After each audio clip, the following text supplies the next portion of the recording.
Hello, and welcome to A Dominican Way. My name is Mayme Puccio, and we are joined by a very special guest today, Sister Margherita Marchione. Welcome, Sister. Thank you. Thank you so much for sharing the time with us today. You wouldn't know it to look at this woman of God, but she is an extremely strong warrior for truth and justice. And the particular venue she has chosen is Pope Pius XII. We'd like to ask her some questions. First of all, as a Filipino sister, for how many years now? Well, I joined the order in 1935, which means that I'm in more than 75 years. Amazing, amazing. And what were your origins, sister? Where did you originate from and your vocation? Well, I was born in Little Ferry, New Jersey. Bergen County. Bergen County, that's right. And at age 13, I decided I would become a religious teacher Filipino. And so I did. Oh, how wonderful. What good fortune for all the people who passed through your tutorage and your teaching.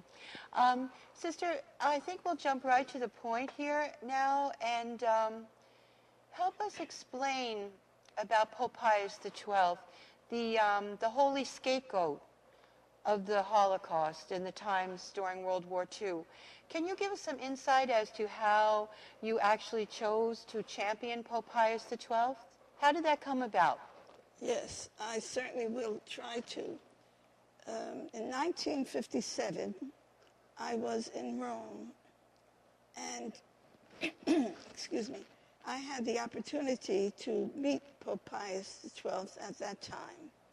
Then I lost track of all information about him until 1995, 50 years later practically.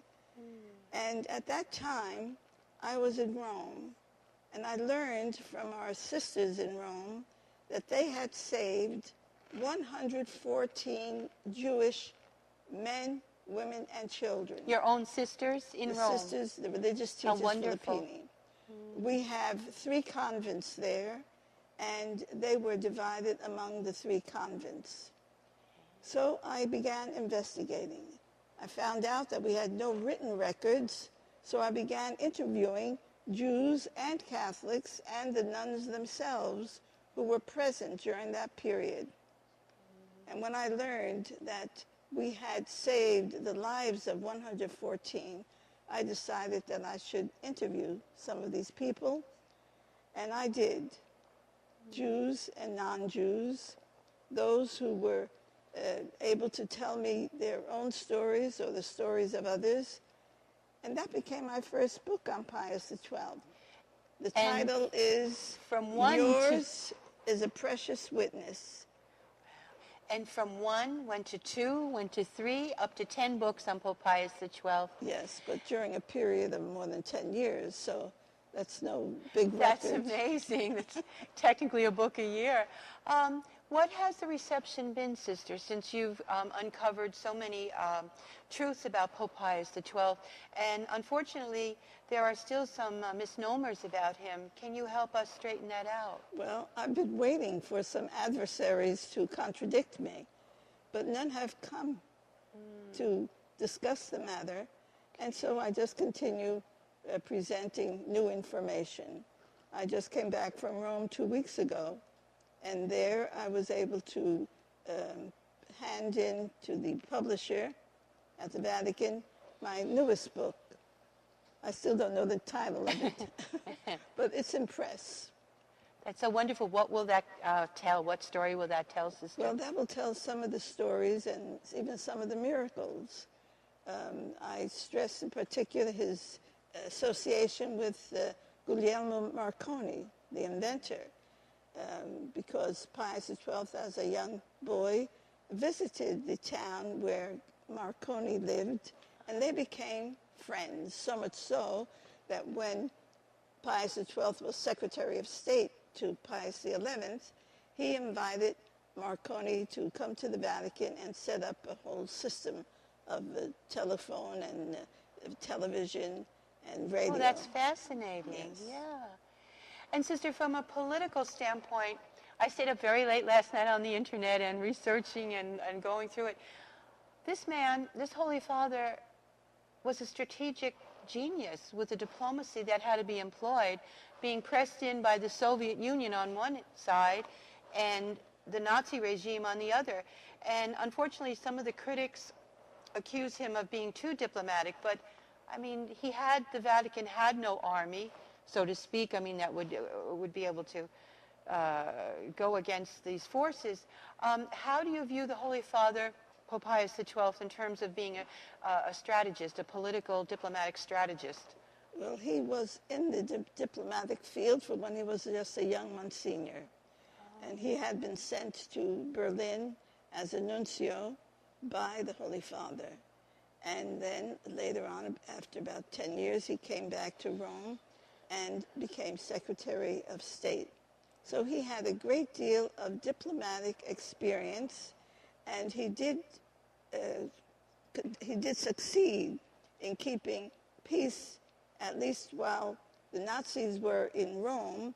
They did not burn the Vatican the way they would have. Yes. So he deserves a lot of credit for protecting not only the Catholics, but the Jews, because he gave orders to all the superiors in the convents and monasteries in Rome, and throughout Italy for that matter, but especially in Rome, where the Nazis were occupying the city. He gave orders for them to open their doors. And so every convent and every monastery can tell you stories about how they accepted the Jews, men, women, and children, and were able to hide them and feed them. Now, that was a big problem because there were about 5,000 Jews that had to be fed in these convents and monasteries. So much so that one of our nuns, who was the treasurer in Rome, had to go begging for food. So she went to the commander, the Nazi commander. She had some courage, believe me, but she was a wonderful, intelligent woman. She was tall. She was light-complected. She looked like a German herself. And here she is presenting herself before the German commander and demanding a permit to go to northern Italy in order to come back with a truckload of rice. And she did. What is story? What is her name, Sister? Sister Assunta. Sister Assunta Crocenzi. In fact, she had been in the United States. She taught here for many years. And then during that period, she became the treasurer of the order in Rome. But she was a very highly intelligent, beautiful woman. And she got the job done. She fed all these people because she had the ingenuity to succeed, and she did. What a beautiful story. And in looking over your book, Sister, there's just a short piece I would like to read, and it just moved me so much. It says, Pius XII was the Good Shepherd. He took care of his flock and remained in Rome during World War II. When Jews and other refugees were hidden in the Vatican, he provided for their needs, just what you had said. Whenever possible, kosher food for the Jews were supplied.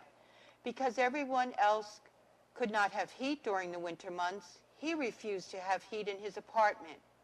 He would not accept coffee during the war when he could not serve it to his guests.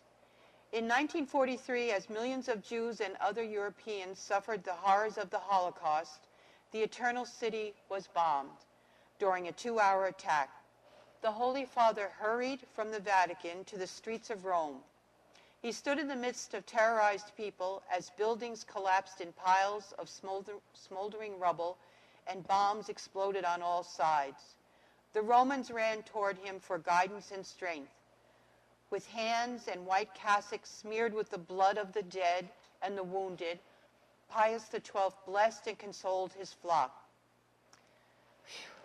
That in itself, and that's from Sister's book, Man of Peace. That wasn't only one attack. There was another attack later on San Lorenzo where he did the same thing. And if you see the cover of this book, Man of Peace, has a picture of Pius XII in the midst of the ruins of San Lorenzo. Yes, yes. And Sister Margherita, how do the Jewish people view